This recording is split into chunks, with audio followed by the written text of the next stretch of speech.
I'm gonna start. How's everyone doing? You can't talk to me, but you know, yeah, you can throw up the sign. I've done like a couple workshops before, but it's always in person, and I can only gauge how successful I am based on whether or not people are like laughing, like charitably or whatever. So, like the rest of 2020, this will be very challenging to my ego.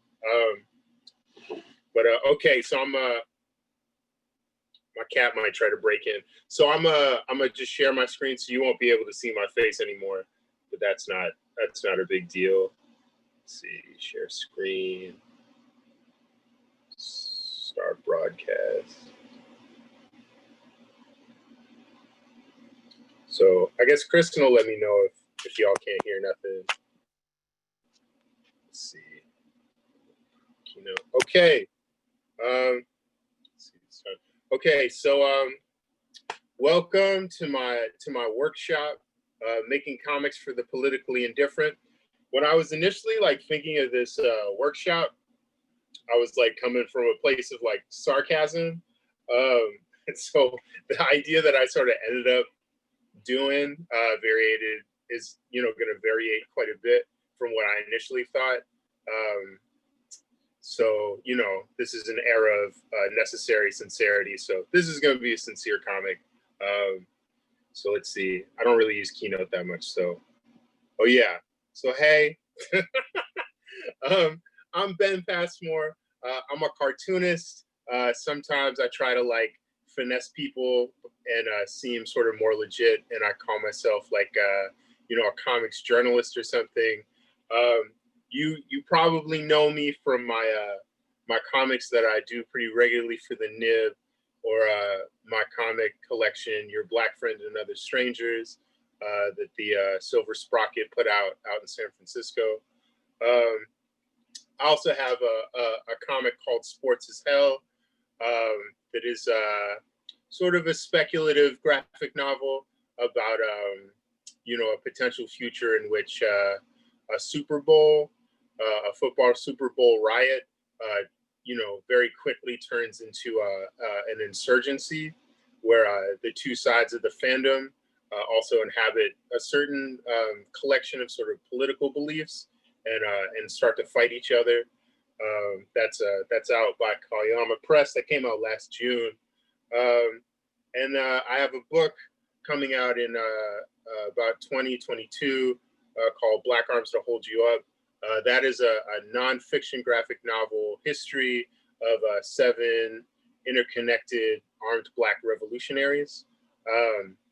So yeah. So in general, I would call my comics political, either in bent and also in I guess in content. It's something I believe in. I believe in political comics. I like to talk about ideas that way and sort of challenge people while I'm challenging myself. So, the general topic we gotta sort of contend with is what does political mean? For this workshop, obviously, it's for having such a big effect on our lives, it can have sort of a plastic definition. But for today, we're going to sort of ignore the standard idea of the political, which is basically, things to do with the government, political parties, yada, yada, yada. I'm not, I, like a lot of people, have opinions about those things. My interest tends to be decentralized groups of disenfranchised people sort of coming together and making things happen. So today, our definition of political will be actions or concepts that engage with forms of force waged by or on an individual or groups, which I think is a sufficiently confusing and non-specific definition. So anyway, what's the next slide? Okay, so we've defined political, and based on the definition, it is something that obviously has like a lot of consequence for basically everybody, but a lot of people don't care And the question is, you know, other than like the fact that politics really have a large effect on both, you know, people's life and their happiness while they're living, a lot of people don't care. And the question is, as you know, people that think of themselves as political cartoonists or someone who's just going to make something that is political, why should anyone care?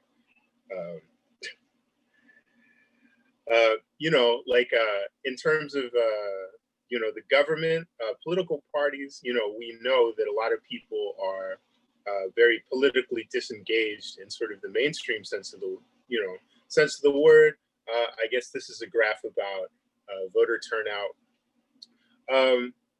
So, you know, there's a lot of understandable reasons why someone might be totally disinterested in the political and the mainstream way.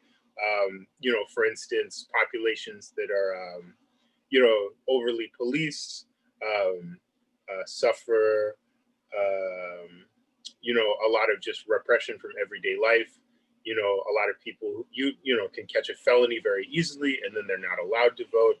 Or people that have a long intergenerational relationship with people or with the government just sort of not fulfilling their needs.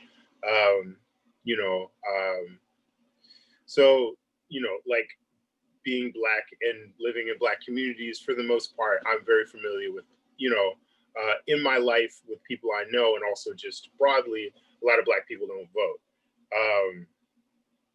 And I, you know, I'm an anarchist. I have a larger political reason why I'm disinterested in the electoral system, but also there's a lot of people that, you know, I guess would believe in it theoretically and just don't do it. And for me, I understand that.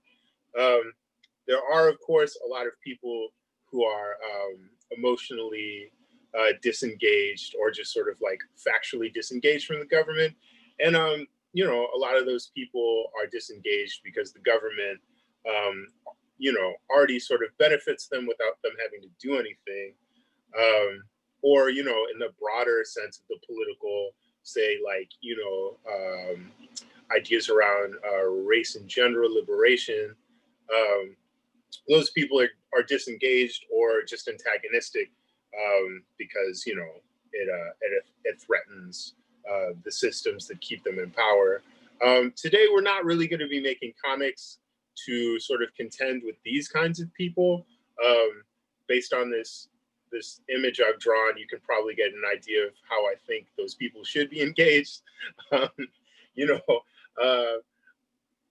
you know, I actually think that there's a larger conversation to be had about, you know, when to talk to people, when not to talk to people. You know, it's funny. My mother just sent me a letter. My mother, who's white, she's a Trump supporter, and you know, I can't kick her in the butt. So sometimes this dialogue is more complicated. But anyway, we're going to be basically talking about people who are, you know, what we want to talk about is at stake for them also. And it's really just a matter of, you know, not the facts themselves necessarily, or the you know, individuals in history we want to talk about that are, you know, irrelevant to them. It's really just maybe the way the people talk to them mostly. So anyway, I threw in like some joke graphs, but I couldn't. I messed up the entrance. But anyway, you know, you get it. It's not really a graph. It's about them being right. So anyway, what is the next slide? Okay, so hello to the new people that just came in. Hopefully, I'm not talking super duper fast. But anyway, so how do cartoonists currently address, you know, people who are politically indifferent, or readers or potential readers that don't necessarily know about the topic we're trying to cover? To me, a lot of political comics, particularly like the ones that I first read, even stuff I like Peter Cooper or whatever, but a lot of those comics tend to be like too wordy / like really preachy. They sort of engaged in certain kinds of like saccharine sincerity that without necessarily earning it. Yeah, there's, you know, a bunch of things like that. And for me, as someone who like, you know, was looking for, you know, ideas, political ideas, like through comics, I often felt myself very disengaged, even though I was like actively interested. So anyway, so for me, when writing political comics, you know, people who may be familiar with my work know that like some of the nib stuff I do is like, I don't know, pretty trolly. So putting those comics aside, the sincere comics, I come from a place where I'm just assuming that the people that feel indifferent about the topic that I'm trying to write about are kind of right to be indifferent. Maybe they've never been talked to in a way that they find accessible. People haven't met them where they're at. Or maybe they've sort of talked about something that is like, or maybe they've, like when it comes to certain things that are sort of remote and hard to understand, like the Tobin tax or something, no one's like, talked to them about it in a way that wasn't like pretty condescending. So for me, and I'm sort of narrowing you probably have noticed, I'm sort of narrowing sort of the purview of this workshop a bit. So for me, more than sort of issues themselves, I like to talk about people in history. You can probably imagine that since I got this book coming out about individual Black armed revolutionaries, I'm super obsessed and excited about Black revolutionaries in the 20th and 21st century. People like George Jackson, Assata Shakur, stuff like that. So I think about when I sort of think about times in history, issues, stuff like that. I sort of try to focus on the individuals involved, their stories and personalities. And for me, that really grounds sort of like the larger context and the larger systems.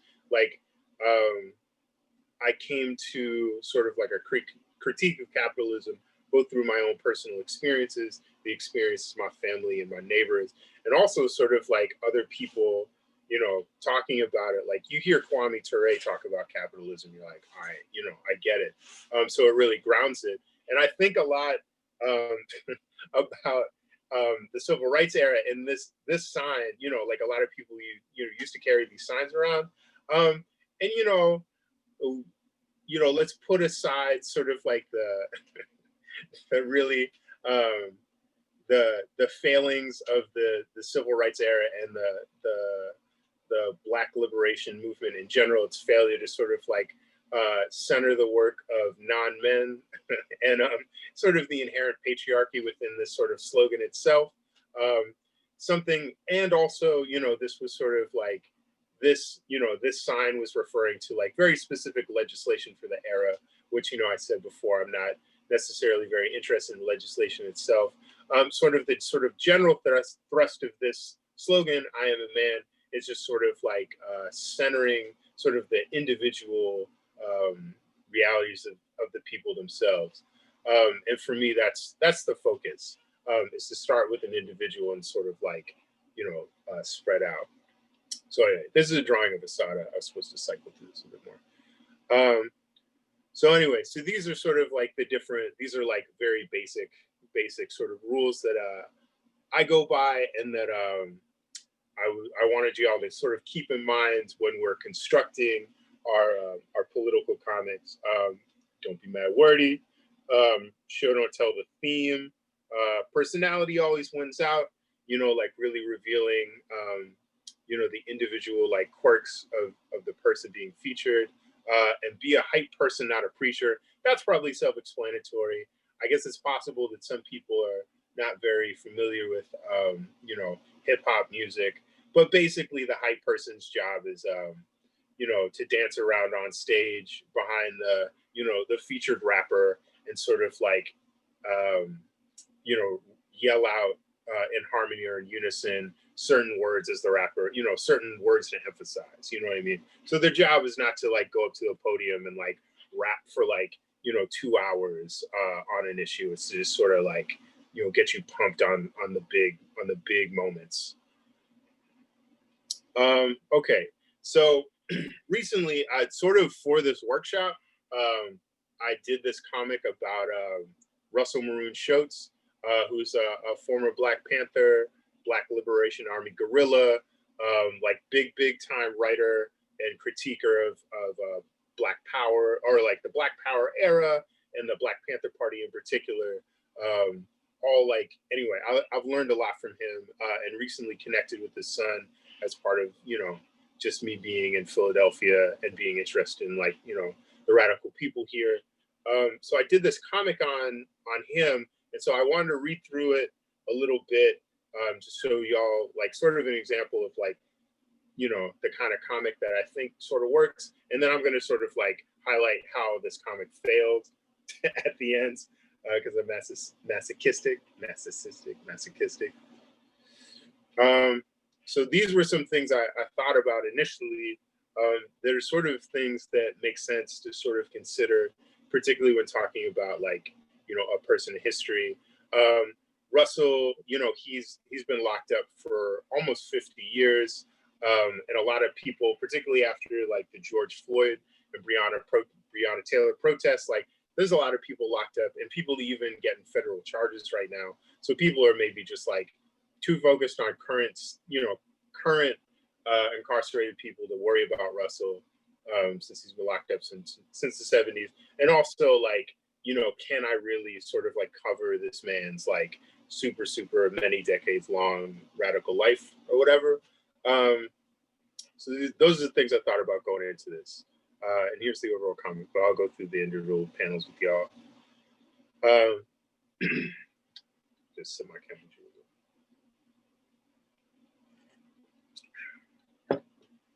This is Russell Maroon Shoatz. He's a writer, Panther, a guerrilla in the Black Liberation Army, and political prisoner confined since 1972. The implacable Russell Maroon Shoatz. He was never on a respectable kick. A young Russell was part of a Philly gang, but he was deeply changed after watching Malcolm X confront jeering police officers in Harlem. Malcolm's calling them pigs. I don't have any record of what he said at this talk, but I'm assuming he called the cops pigs. And this is Russell in the back talking as a young person. In 1967, found me completely fed up with being a modern day slave. Back in Philly, he co-founded the Black Unity Council, or BUCK, one of the many armed Black self-defense groups created after nationwide riots against police violence. After 2 years, the BUCK linked up with the struggling Black Panther Party. We decided to contact them in order to see if we could assist in their work and in staying alive. Man, I keep on fucking this up. The Black Panther's like, some police car in the back. Both groups were subjected to violent repression by the police. The BUCK retaliated, resulting in the injury of several police officers and one death. The dead cop. Russell was arrested and imprisoned for the attacks on the police, although he made many escape attempts over the years. In 1977, he led police on a 27-day manhunt, earning the name Maroon. I have no intention of ever allowing myself to be domesticated. In the last 48 years, Russell Maroon Shoatz has spent most of his time in solitary confinement. He's never forgotten his people, though, or their fight, and I hope we don't forget him. As Frantz Fanon said, each generation must, out of relative obscurity, discover its mission, fulfill it, or betray it. That's the end. So anyway, in finishing this comic and looking over it a bunch of times and sort of comparing, like, you know, how the comic turned out to sort of like what I like to go for, there's some nice things about it. There's some not nice things about it. For one, I think it's entirely too wordy. I wasn't really sure that the personality of Russell like really came out. And the whole like he's in color, you know, things in his past is gray tone. That's a little corny, but maybe hopefully a little charming. Anyway, so with y'all, I wanted to redo my comic to sort of better fit sort of like the ideas yeah, sort of make a better version of this comic. So hold on, I'm gonna turn off screen sharing real quick. Oh God. How do we get out of this? Okay.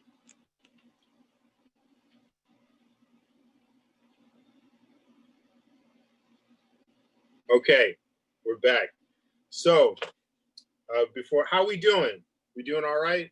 Give me sparkly hands. We feeling good about this? Okay, cool.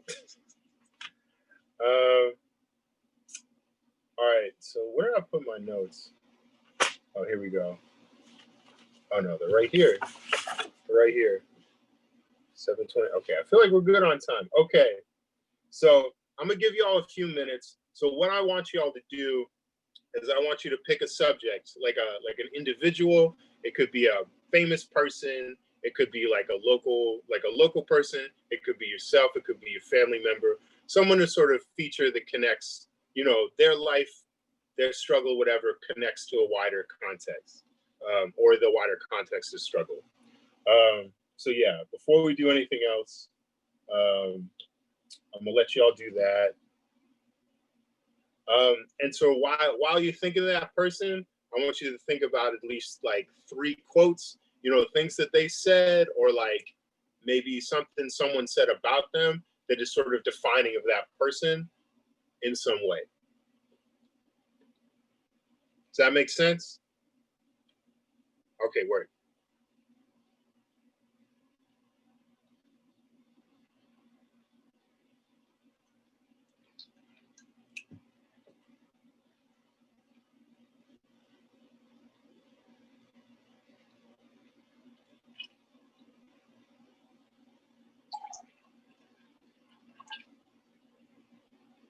Okay. Kristen wants me to repeat the thing again. So we're picking a person, um, maybe famous, maybe infamous, doesn't have to be, maybe someone local, maybe it's a comic about yourself, maybe it's a family member, basically someone who's connected to some sort of struggle that you would like to talk about. And while you're thinking of that person, I want you to write down at least 3 quotations, not very long, that sort of define them. They can also be, it could be things that they said. It could also be something someone said about them.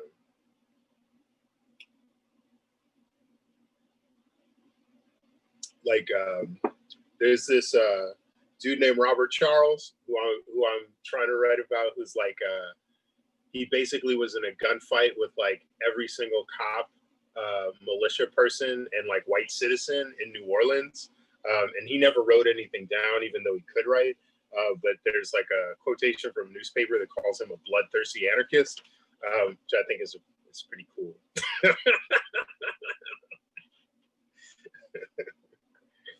All right, I'm gonna give y'all like 2 more minutes.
Okay.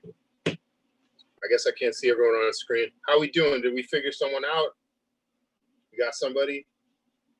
Okay, cool. Okay, so I'm gonna go back to sharing because I got more.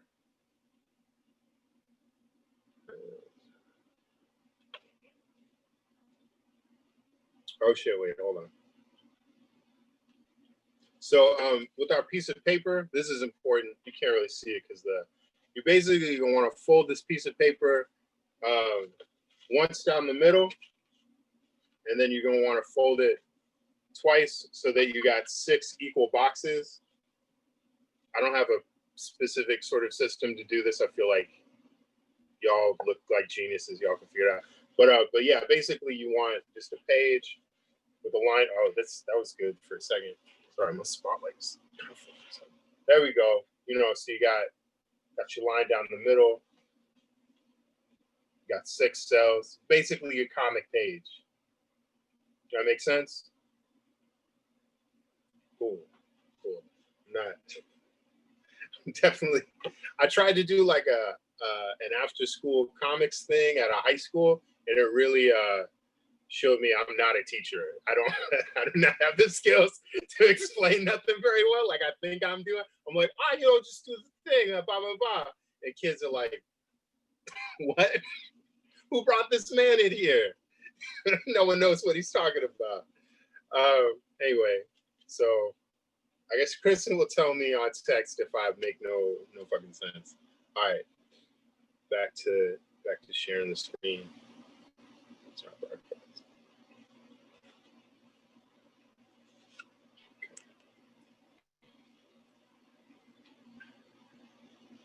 Okay, so yeah, so this is our page.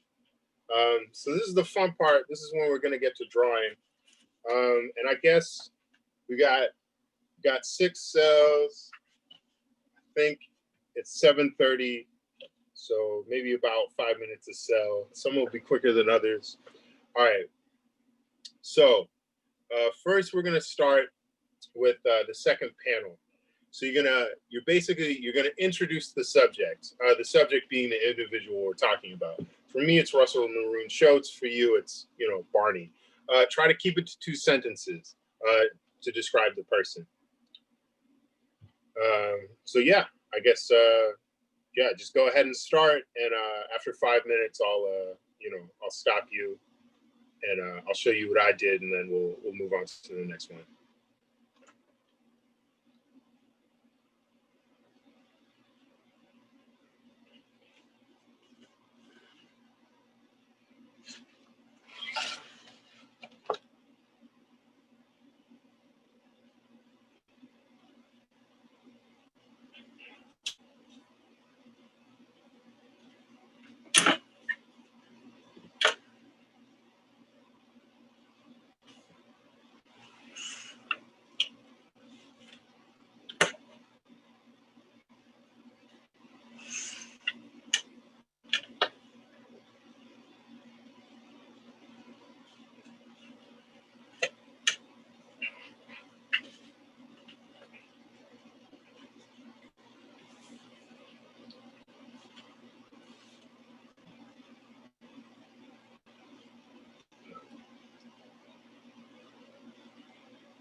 Okay, Chris is telling me we got to do a little shorter than 5 for to have enough time for sharing.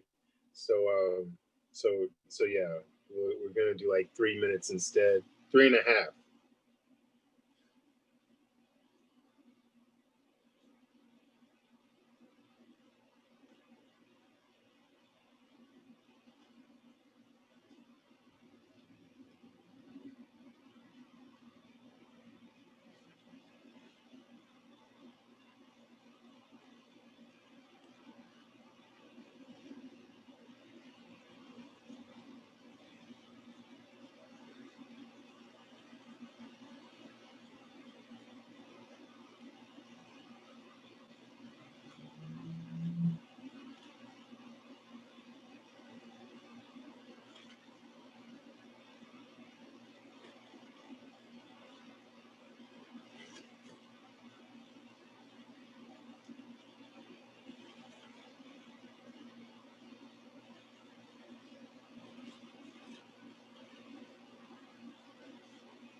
Okay, so we're gonna move on to the next one. We're going to go to your first panel, and you're going to introduce your subject again. You got to use different words this time. You know, you can use like the, and, yada, yada, yada, just the major describers, you know what I mean? So in my case, I was like, Russell Maroon Shoatz, he's a prisoner, Black Panther, yada, yada, yada. Got to use different words. Keep it in one sentence. Okay, ready? 3, 2, 1, go.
All right. So we're going to move on to the next one. I know this is quick. You're going to do your fourth panel, and this is where you're going to use the quote. You don't necessarily need to have like the subject themselves spitting the quote, you know what I mean? But this is where you'll apply it. So let's see. It's 7:38. So at 7:40, we'll move on to the next panel. Okay, 3, 2, 1, go.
Okay,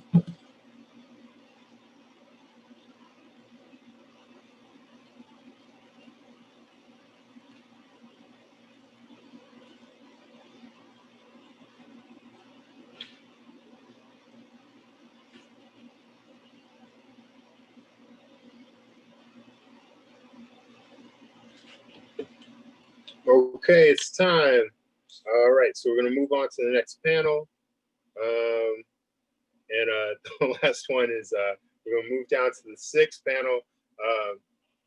This is basically, you know, why should anyone care? I guess it's the flipping thing that I wrote. Let's see, I have a better note for this.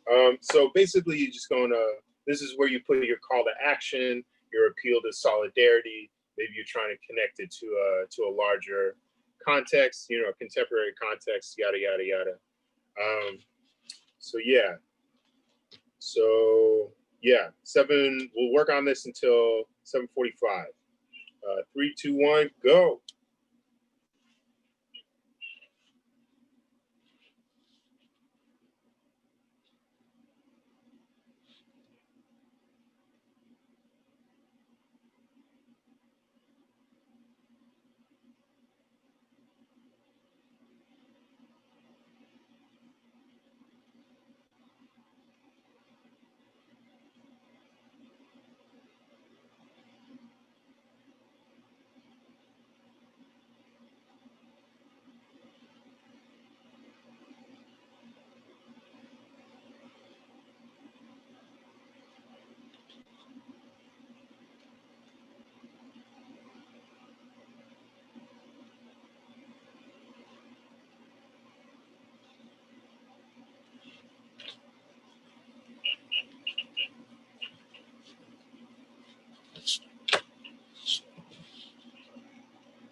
All right, I think we got 30 more seconds on this.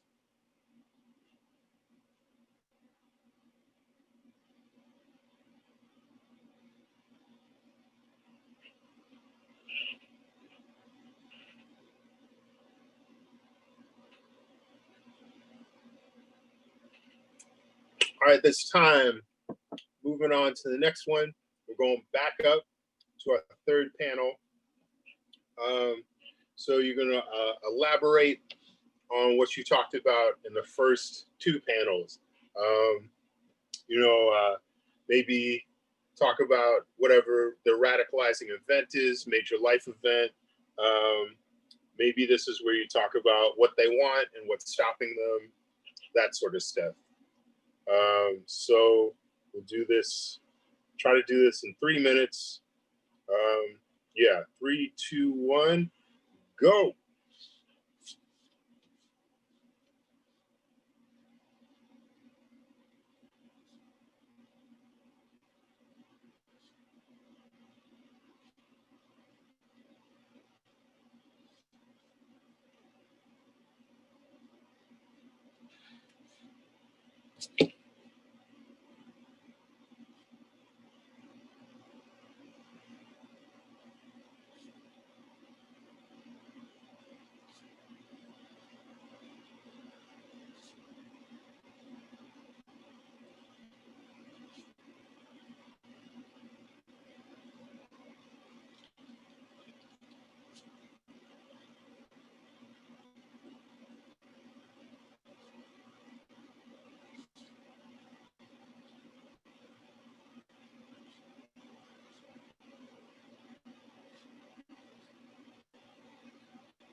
Okay, it's time. Okay, last panel.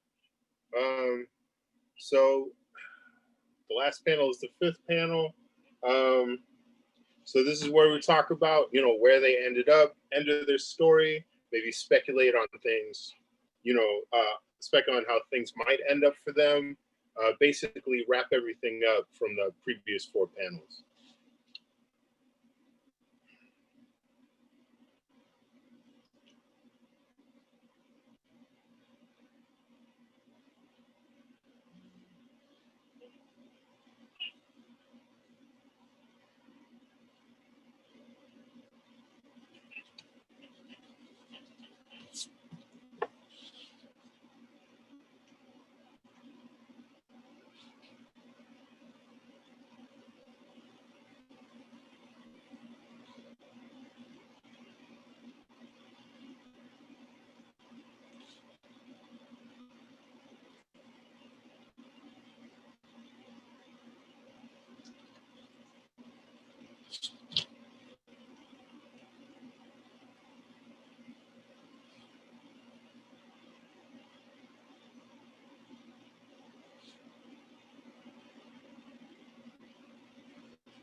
All right, we got 1 more minute on this.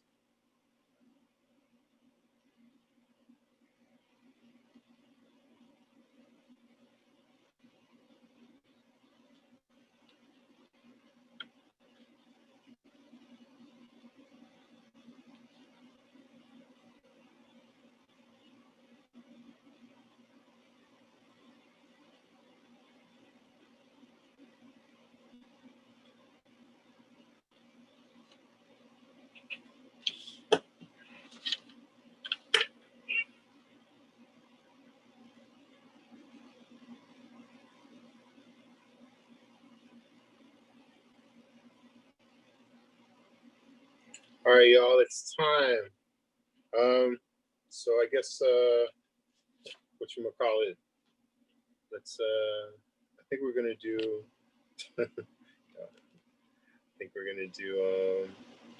some show and tell, right?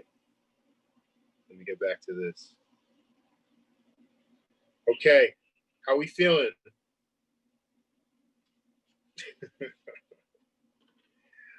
Cool. Cool. I don't know how this works. Kristen, are you gonna pick people to show stuff off, or do you all want to see mine? The light in my room is trash. Anyway, this is the shit's backwards. Anyway, this is mine. If y'all are worried about shit looking loose, mine's mad loose too. So it's all good and still really wordy. Waiting for Kristen to hit Yeah, so back. if folks want to share, they can raise their hand and we'll select them.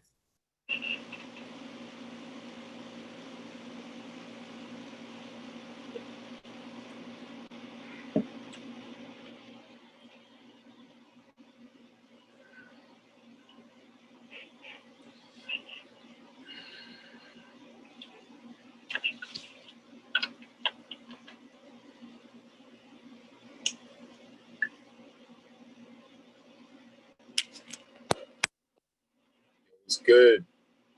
1 I second. don't think we can hear you. There we go. Oh, Is there it we go. working now? Okay, perfect. Yeah. So, all right. My name is Eric Thurman. I'm contacting from Santiago de Chile in South America. And let's see. So, a comic about a feminist militant from a political party called Frente Amplio, or the Broad Front. And so I'm not sure if we can see the panels, and I'm also writing the same issue of everything backwards. But the first shot has to do with Valerie, and she's talking about how her university, the Universidad Católica, is seen as the cradle of neoliberalism, the one that birthed Pinochet back in the 1970s. Moving on to second panel, where she's talking about my mother had been exiled during the dictatorship. And that's, I can't even read my own handwriting, I'm sorry. So, and had to flee to France. Then the third panel here is a shot from the first panel. There's a kind of statue of a priest on the top of the university. And she talks about it hid decades of abuse, sexual assault, and torture. They wrote El Ladrillo, also known as the brick, containing the blueprints for the coups all throughout Latin America. Family members of mine were disappeared because of this place, and I ended up studying law here. In the fourth panel has politicians always follow from behind, and it's the purpose of our movements to drag them forward. And this is very sketchy, but it involves her and a whole bunch of other feminists from her collective barricading the front doors of the university with tables and chairs. Fifth panel is militarized police here in Chile aiming their weapons at her during the occupation. Even with violence met by the Pinera administration, we occupied every university in the country in the 2018 feminist wave. And the last shot is of South America. We changed our history. In 1 year, Argentina voted to allow abortion, and a year after, abortion became legal for the first time in South America's history. So. Hey.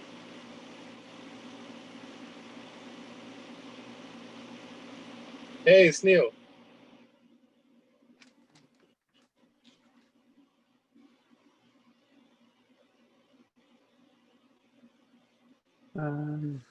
Oh, here we go. Hello.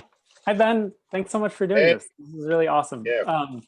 Also, a very, like, is this how you structure, like when you're writing your comics, do you like bounce around like that? Like when you're structuring it, or was that just kind of like the formula you figured out for? It's usually not this hard for it. Like it's usually not this set, but this is essentially like in the writing process what I do. Yeah. Wow, it's really cool.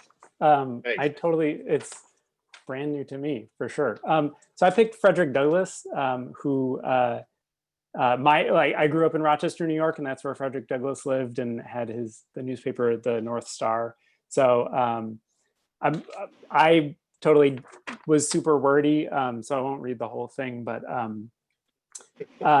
he like definitely was into intersectionality before that term was, coined.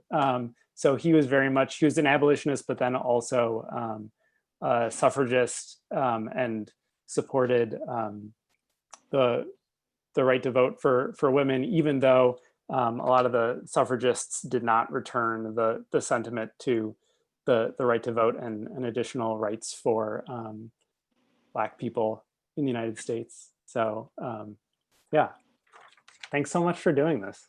Cool. Yeah. Thanks for showing up, Neil. Yeah. Yeah. Oh, Kristen texted me again. Yeah, Kristen, I'm down to do one more.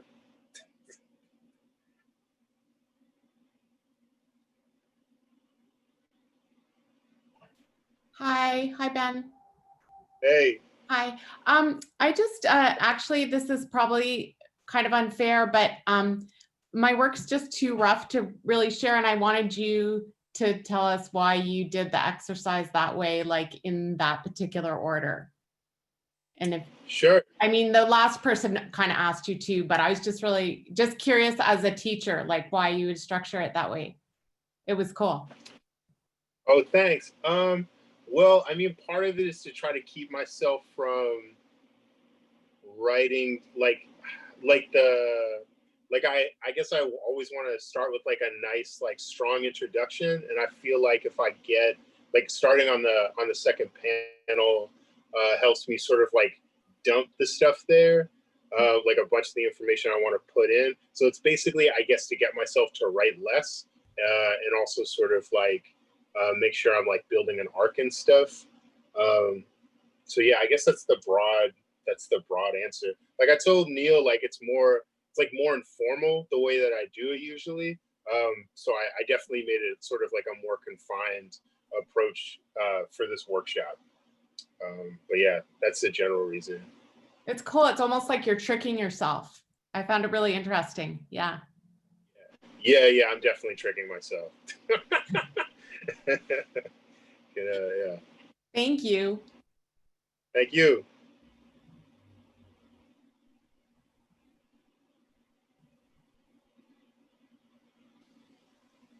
Hi. Hey, what's good? Hi, I'm Patrick. Hey, Patrick.